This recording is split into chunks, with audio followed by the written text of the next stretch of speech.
What's up, guys? Today we're going to be installing this K&N cold air intake on this 2018 F-150 with the 3.5 Ecoboost.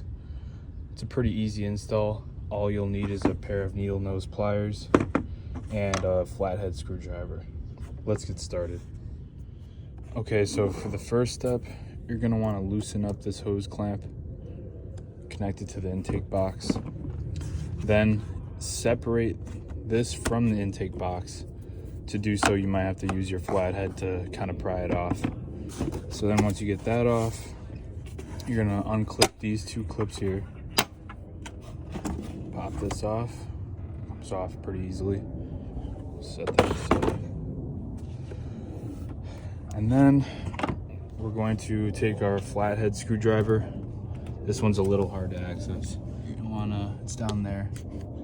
Unscrew this hose clamp here, loosen that up, and you're gonna come around and loosen up this hose clamp. Then detach this coolant hose, just like that, and then we're gonna try to pull this off. Set the cap.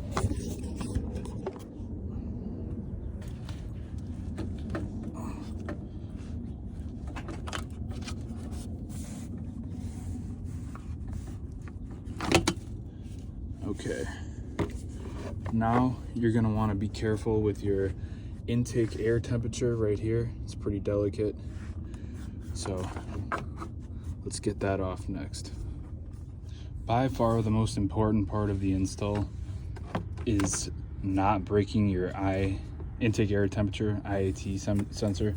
So you're going to press this push pin and pull it out of the sensor at first.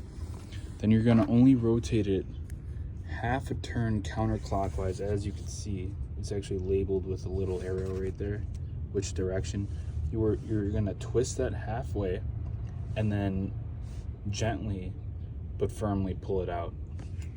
And then to help install it into the new tubing, I actually put a little bit of Dawn dish soap around this little rubber ring, and it slid right in. But you're going to want to really be careful with that so you don't break it. Now we're going to install the rubber boots onto the intake. They just slide right in. It's a little too far there. This one in the back.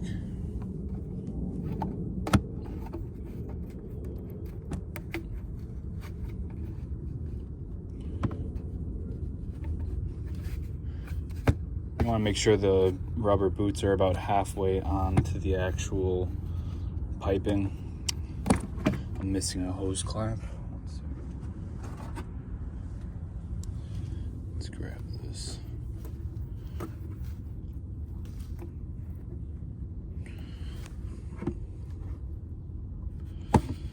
So now we are going to reinstall this piping back onto the turbo inlet tubes. I'm gonna have to stop the video for a second. You do want to make sure you get the filter actually in the box and attached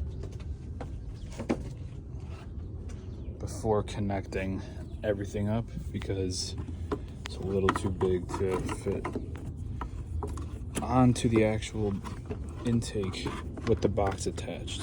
So you're going to want to slide that on first.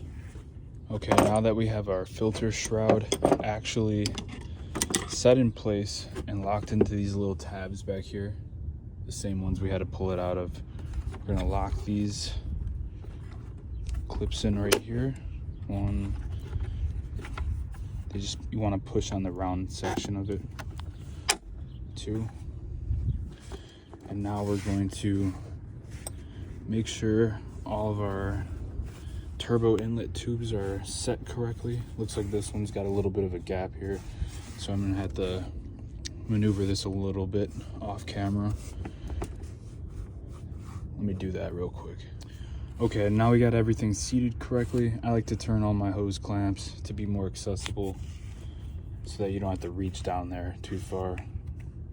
Just gonna rotate all those pointing towards you, and let's get these tightened up. Okay, we've got all the hose clamps tightened down, looking good. And guys, if you don't do regular installs or you're not used to doing anything mechanical, don't over tighten these hose clamps too much. They're only meant to be, I mean, you want to make sure they're on there nicely, but you can overdo it.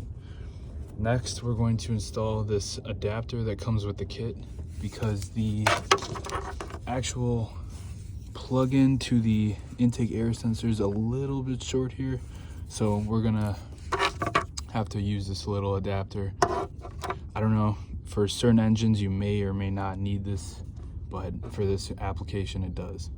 So we're gonna get that installed. Got that snapped into place, and we are all wrapped up. Just make sure all your connections are nice and tight. And that's pretty much all she wrote. Let's see how it sounds.